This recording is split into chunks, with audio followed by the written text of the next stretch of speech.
The problem is people who hand out fucks like they care. They hand them out like cops hand out tickets so you could take your ass to court to argue a no-winning situation most of the times. However, most of the times we feel like we take that ticket to court and we at least stand a chance when we explain our side of things to the judge.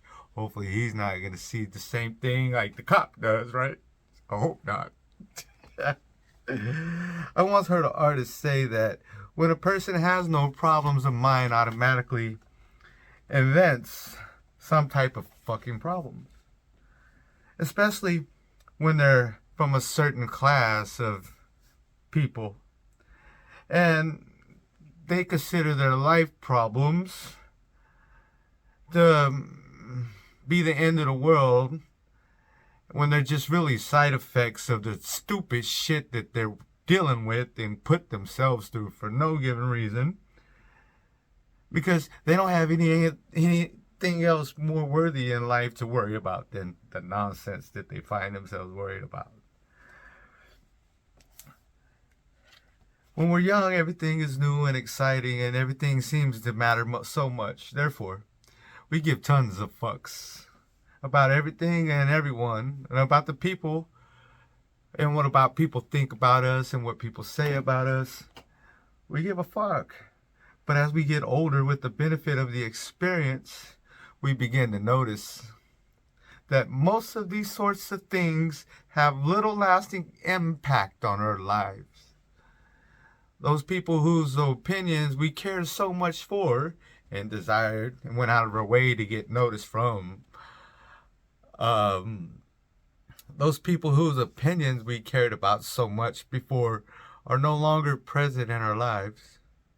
We realize how little attention people pay to the superficial details about us, and we choose not to obsess over them so much. Essentially, we become more selective about the fucks that we're willing to give. Majority is what happened when one learns only to give a fuck about what truly matters. What is truly fuckworthy?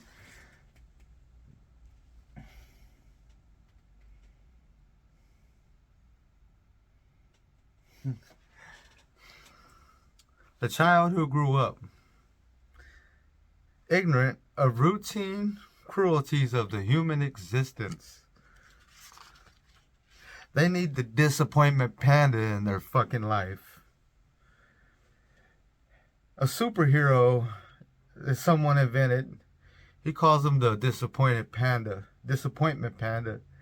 He says he'd wear a cheesy eye mask and a t-shirt with a giant capital T on it that was way too small for his big panda belly. And his superpowers would be to tell the people the harsh truths about themselves, and that they need to really hear that shit and they won't want to accept.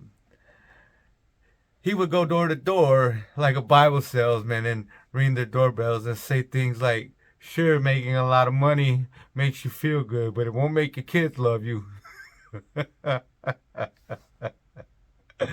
Or if you have to ask yourself if you trust your wife, then you probably don't.